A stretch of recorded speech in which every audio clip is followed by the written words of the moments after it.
Hello viewers, నమస్తే. I one the BP అంటే నేను బీపీని గెలిచాను అని చెప్తే మీరేం చేస్తారు? వేరే టాపిక్ స్కిప్ అయిపోతారు. కానీ ఇది నిజం, నా సొంత అనుభవం. మీకు దీని గురించి కొంచెం క్లారిఫికేషన్ ఇచ్చేదానికోసంగా నేను నా యొక్క ప్రిస్క్రిప్షన్స్ని మీకు డిస్ప్లే చేస్తున్నాను. దాంట్లో కొంచెము డేట్లు, మాత్రల పేరు, బీపీ మెజర్మెంట్ చూడండి, మీకు అండర్స్టాండింగ్ అవుతుంది. నేను బీపీ కోసము కాన్కార్ 2.5 దరిదాపు 5 సంవత్సరాల నుంచి వాడుతున్నాను. ఈ 2 ప్రిస్క్రిప్షన్ చూడండి. మొదటిది 17వ తేదీ జనవరి నెల 2023. ట్యాబ్లెట్ తీసుకున్న తర్వాత నా బీపీ వచ్చి 122/69. దాని తర్వాత రెండో ప్రిస్క్రిప్షన్ చూడండి, 13/7/24. దీంట్లో బీపీ ఎంత ఉంది? 140/73. అంటే ట్యాబ్లెట్లు లేకుండా. అప్పటి వరకు నేను ట్యాబ్లెట్ వాడలేదు. ఫస్ట్ ప్రిస్క్రిప్షన్ తర్వాత, రెండో ప్రిస్క్రిప్షన్ తర్వాత మధ్యలో నేను బీపీ ట్యాబ్లెట్ వాడకుండానే ఈ వాల్యూస్ వచ్చినాయి. ఎట్లా వచ్చినాయి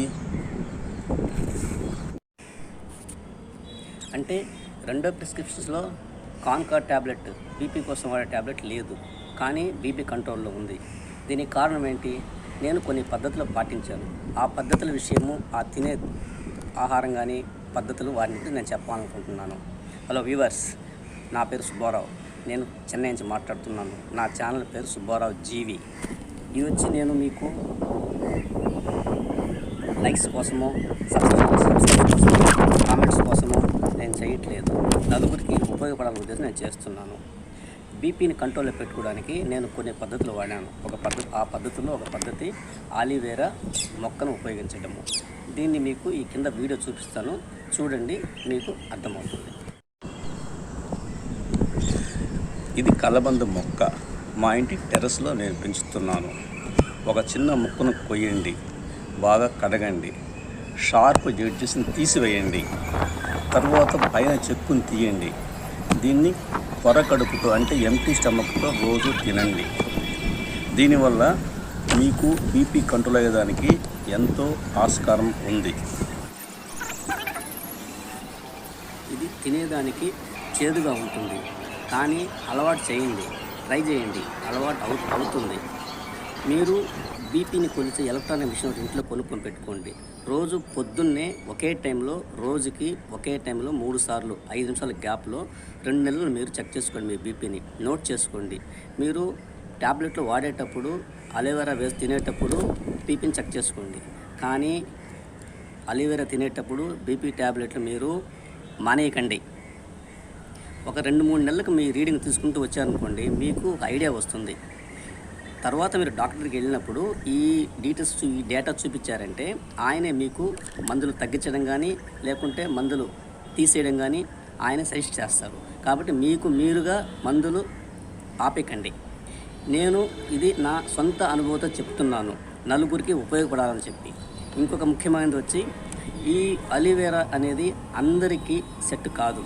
కొందరికి దీనివల్ల అలర్జీ ఉంటుంది. దద్దులు రావడము, జలుబు రావడము, తలకాయ నొప్పి రావడము, ఇట్లాంటివి ఉంటాయి. కాబట్టి మీరు దాన్ని స్టార్ట్ చేసే టైంలో ఒక 1/2 స్పూన్తో స్టార్ట్ చేయండి. కొంచెంగా డెవలప్ చేసుకుంటామండి, కొంచెంగా ఇంక్రీజ్ చేసుకుంటా పోండి. మీకు తినేటప్పుడు దాని యొక్క పరిస్థితి తెలుస్తుంది. అంటే మీకు మీ ఒంటికి సెట్ అవుతుందా లేదా అని మీకు అర్థమవుతుంది. నాకు బాగా సెట్ అయింది. మళ్ళీ చెప్తున్నాను, ఇది నా యొక్క సొంత అనుభవం.